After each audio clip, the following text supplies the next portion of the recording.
So the Nvidia and Intel partnership, Uncle Sam, Uncle Jensen, what are your takeaways from this? I mean, it's good for Intel. It's good for Nvidia. Having said that, ramifications are really longer term in terms of real revenue.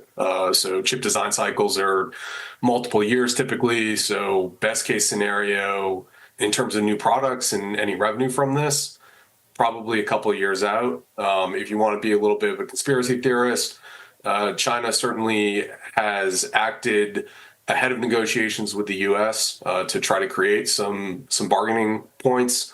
Perhaps NVIDIA is doing something of the same, where by partnering with Intel, by supporting the U.S. investment, they're getting the U.S. to put a bit more emphasis on creating a better environment in China. Obviously, if NVIDIA is able to sell into China, there's substantial revenue there that they're not seeing right now. Well, that's right, but they also did guide excluding China, which was certainly interesting. I'm just wondering, how much of a risk China poses right now to Nvidia. I mean, if it completely shuts the door, what happens to these H20 chips and then the other ones that are down the pike? Because there had been some suggestion in that previous earnings report that they'd actually found another customer, but is that sustainable? So I think right now no one has any China numbers or China revenues in their number. So base case assumption is NVIDIA doesn't ship into China. So if they see incremental revenues, at least for sell side forecasts, that's all gravy. Okay, and I mean, I'm just wondering, as far as this deal that we've seen with Intel, we saw the clear sort of winners and losers as far as what the market thinks across the sort of semiconductor space. In that, AMD was down, no doubt because of how this positions Nvidia sort of domestically. I'm just wondering, when you look across the semiconductor space, what it means for some of these other names with a tie-up like with Intel. Yeah, so I mean, both Intel and NVIDIA got a lot of questions around, is this more far-reaching than a product tie-up on PCs and servers? And they tended to respond no. So I don't think at this point that Intel's proven out their manufacturing process. So I don't see NVIDIA, for instance, moving manufacturing to Intel anytime soon. I think even with AMD and ARM, and NVIDIA suggested certainly that there's no shift in their ARM strategy, and my checks have suggested that they're certainly looking to lift their ARM-based sales next year. I don't see much changing there. In terms of AMD, could this make more competitive Intel versus AMD 2-3 years out, particularly in the PC space? I mean, it certainly could. I think for NVIDIA, this gives them a foothold in AI PCs beyond the gaming sector. So it's clearly a good thing for them. But I think with all these companies over the next, let's call it 6 to 18 months, the story is going to remain the strength in AI demand. Over the last month in particular, it seems like forecasts for all components are going up, in part to support larger AI builds, and that benefits NVIDIA, of course, but it also benefits Intel, it benefits AMD, it benefits most of the semi-supply chain complex. As the only stock with a $4 trillion market capitalization, Nvidia is in a class by itself. Capital expenditures are increasing due to its enormous clientele. Even if Nvidia's stock may not have increased as rapidly as it has in the previous 5 years, shareholders should still benefit. As the only stock with a market capitalization of more than $4 trillion, Nvidia has risen to the top of the stock market in an amazing way. Over the last 5 years, it has increased 300%, and it doesn't appear to be close to being finished. Due to its size, which makes it difficult to claim high percentage growth and growing competition, its growth prospects are in doubt. Nevertheless, there are plenty of reasons to be optimistic about Nvidia's future. Investors still have time to purchase Nvidia stock for the following rationale. Analyzing how its biggest customers are spending money on its goods is one way to see Nvidia's potential. Nvidia collaborates with hyperscalers including Amazon, Microsoft, and Meta platforms, which are the biggest cloud operators globally. These businesses are expanding their large language models, LLM, and providing their millions of clients with the best artificial intelligence, AI solutions. These customers are then using these platforms to develop the generative AI apps of the future. These hyperscalers use Nvidia's potent chips to fuel their AI models, which are driving the AI revolution that is altering how consumers shop, pay, conduct business, and more. You can see how Nvidia's company will play a significant role in this process for the foreseeable future just by looking at how much each of these three firms is spending on capital expenditures this year. Microsoft is spending $100 billion, Amazon is spending $120 billion, and Meta is spending roughly $65 billion. These are increases from the previous year, and those figures are probably going to continue rising as businesses need more power. Despite dominating this industry, Nvidia does not keep every dollar of these sales. Although I don't think Nvidia will expand as much as it has in the past, it will probably still outperform the market and provide value for shareholders over the next 5 years. The US government officially acquired a 10% interest in Intel last month. Nvidia is entering the battle this month after investing $5 billion in the business, acquiring a roughly 4% interest. Given that Nvidia has established such a strong lead in important growth sectors like artificial intelligence, AI, the transaction caught many investors off guard. Notably, the $5 billion price tag represents a significant amount of money for Nvidia. That sum only amounts to 0.1% of Nvidia's present market value. However, upon closer examination, the collaboration between Nvidia and Intel makes a great deal of sense. Actually, the agreement may assist maintain Nvidia's dominant position in the AI processor industry for two encouraging reasons. To grasp what is happening, let's examine the specifics of this collaboration in detail, starting with some remarks made by Jensen Huang, the CEO of Nvidia. According to Huang's announcement release, this historic partnership combines Nvidia's AI and accelerated computing stack with Intel's CPUs and the extensive x86 ecosystem, creating a merging of two top-tier platforms.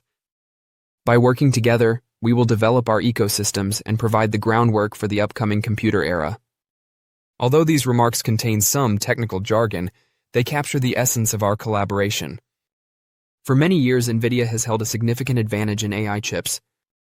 Numerous estimates place the company's market share in this category around 90%. In contrast, Intel continues to dominate the CPU industry.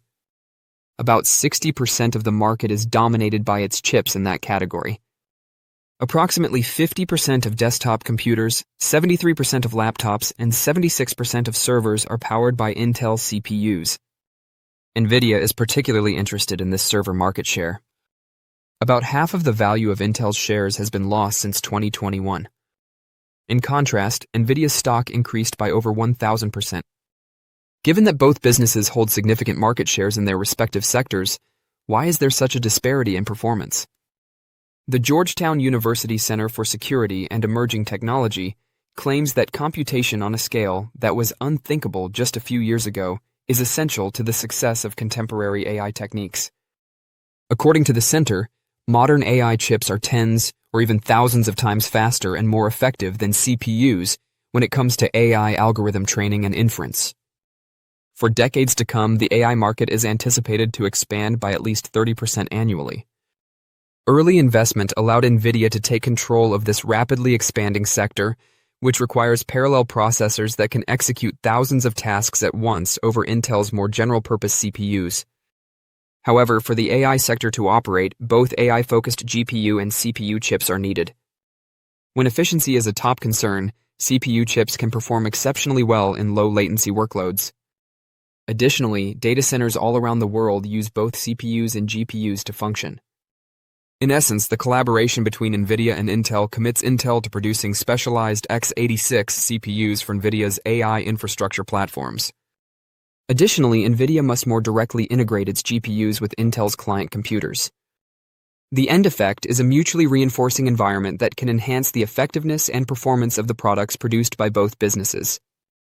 For this reason, Huang characterized the collaboration as a combination of two top-tier platforms that will support the growth of both businesses' ecosystems.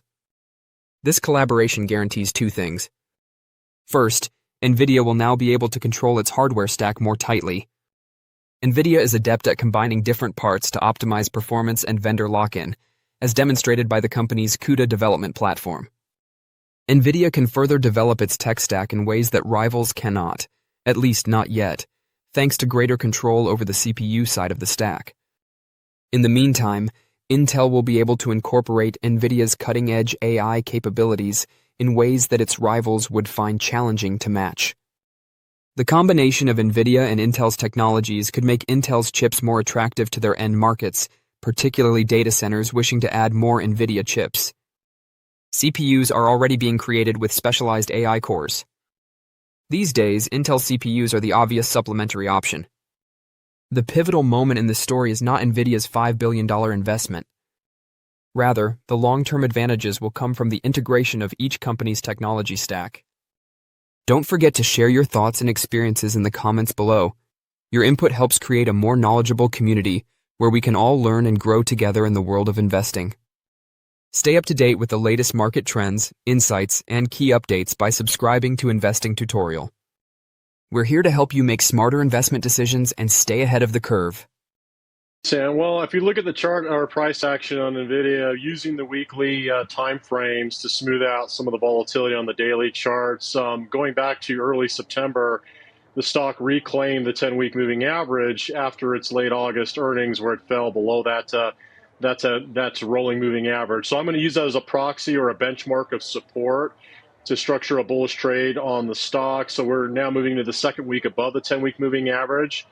So with the price action very positive and still moving slightly higher over time, I'm going to go out to November with about 63 days to expiration and structure a bull call vertical, purchasing the 175 call option, which is in the money, then simultaneously selling the 185 call against that position. Now, altogether, you would pay about $4.75 a share or $475 a contract for this trade. The whole premise behind it, it's bullish. The stock would have to, if you hold up to expiration in 63 days at the very least, hit the 179.75 for break even. Then your max profit is 5.25 per share, and that'll be achieved if the stock hits 185 or higher by expiration. Like I said, in 63 days, your risk is 475, return 525, so it's nearly 1-to-1 return on risk on this position. Okay, and Nvidia shares are higher today by about 0.5%. But as we say, even given the headlines that we've seen this week, I mean, net, little changed, even with some of the China risk associated with that. I wanted to talk about what the analyst community is saying when it comes to Intel. What an incredible time Intel has had lately. I mean, really, after gaining 22.5% in yesterday's session, I would say it's been a pretty phenomenal week for Intel, which is now pacing to close out the week as the S&P 500's best performer and also is now the 6th best performer in the index for the month. So definitely showing that there's been this phenomenal really recovery and, I mean, dip buying's frankly seen in a lot of these semiconductor and various AI exposed names. But for the case of Intel, we're now seeing some analysts react, which I think seems according to, I mean, like the price yesterday, because you look at the average price target right now, it really hadn't caught up to the monumentous move we made in yesterday's session. So all that to be said, seeing a nice reaction from the sell side today and seeing this nice, I mean, I know we're seeing a bit of a pullback today on the session, but seeing that real favorability come in from the street following that $5 billion stake from all things Nvidia. And so when you look at, I mean, like some of the analyst commentary, there are still, I will say, some skeptics of this name. There's still a pretty mixed bag as far as the way that analysts do believe in the conviction now of Intel's story long term. But right now, seeing again an overall just revival and just enthusiasm tied to that pretty substantial partnership, building out its x86 system on chips that will integrate Nvidia's then RTX GPUs for this PC market. So again, markets reacted pretty favorably to this, seeing a now, I think, perhaps not unexpected pullback in Intel shares. But if you look at some of the highlights from their CEO, like Lip-Bu Tan did highlight their manufacturing, their packaging strength, which he says should further enable these new customer solutions. So they walked through some further details of this partnership, at least on yesterday, and not a huge market-making move by any means, but you are also seeing now how does as the competition continued to stack up. You saw a weak move yesterday in AMD. You see actually Broadcom, which has climbed also about 20% over the course of a month, has also been fueled by an optimistic outlook. But right now, as you compare, I mean, some of their overall growth outlooks, that's where the pause is really about Intel. Intel doesn't necessarily have the same growth metrics as we look forward. I mean, just comparatively to names like Taiwan Semiconductor, Broadcom, Nvidia, I mean, even AMD. So there's a reason this name had more room to catch up. And there's a reason also right now does feel like this has been reignited from the sell side's interest. But that's because Intel has fallen out of favor with so many, as it does still command several, I mean, more underperform leaning type ratings. So I think that necessary to see analysts that cover this name update their price targets, but it does feel like it's a bit reactionary, not necessarily making a call on some of their growth prospects going forward. We talk about all the investments and Foundry picking up and getting more clout there. I mean, this stock has been unbelievable. In 1 year, up over 50%, but it was sort of left behind for a while. And now what an incredible run it's had, up to the $32 high that we saw this week.